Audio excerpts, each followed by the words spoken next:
اللہ الرحمن الرحیم۔ قرآن و حدیث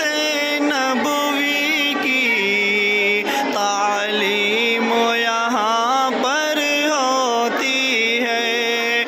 اللہ نبی کے ناموں کی تعظیم یہاں پر ہوتی ہے،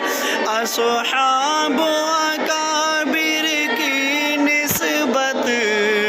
تقسیم یہاں پر ہوتی ہے، ملت کے ابھرتے